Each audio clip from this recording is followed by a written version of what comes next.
கல்யாணம் வேணான்ற மாதிரி சொல்றாங்க. அதுக்கப்புறம் நீ நம்ம ஜாலியா சுத்தலாம், இங்க வேணா வெளியே போலாம், நீ உங்க வீட்லயே ஏறு எங்க வீட்லயே ஏறு அப்படின்ற மாதிரி சொல்றாங்க. அதுக்கப்புறம் குழந்தை வேணும்னா பெத்துக்கலாம், இல்லைன்னா வேணாம் அப்படின்ற மாதிரி சொல்றாங்க. குழந்தை பெத்துக்கினாங்கன்னா யார் மேம் பார்த்து பாக்குறோம்? அதுதான் இது வந்து அவங்க வந்து இது வந்து ஒரு செல்ஃபிஷான ஸ்டேட்மெண்டா இருக்கு. நான் வந்து எனக்கு வந்து மேரேஜ் பிடிக்கல, ஒன்னா இருக்கணும்னு பிடிக்கல, நம்ம தனியா இருக்கலாம், பட் குழந்தை பெற்றுக்கலாம். ஓகே, குழந்தை பெற்றுப்பீங்க, அதுக்கப்புறம் வாட் ஹேப்பன்ஸ் தென்? இப்போ அந்த அந்த பேபி வந்து உங்களோட இருக்குமா அப்பாவோட இருக்குமா? குழந்தைகிட்ட என்னன்னு நீங்க சொல்வீங்க? ஸோ அது வந்து அதுக்கு அந்த பேரண்டிங்கே கம்ப்ளீட்டா அது ரொம்ப தப்பா தான் போகும். யங்ஸ்டர்ஸ் வந்து ஜாலி, வாவ், ஹாப்பி, செம்மையா இருக்குன்னு பண்ணிடுவாங்க.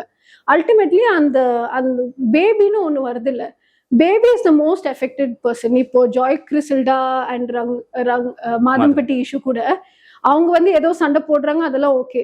இதே அந்த குழந்தை வந்து ஒரு விவரம்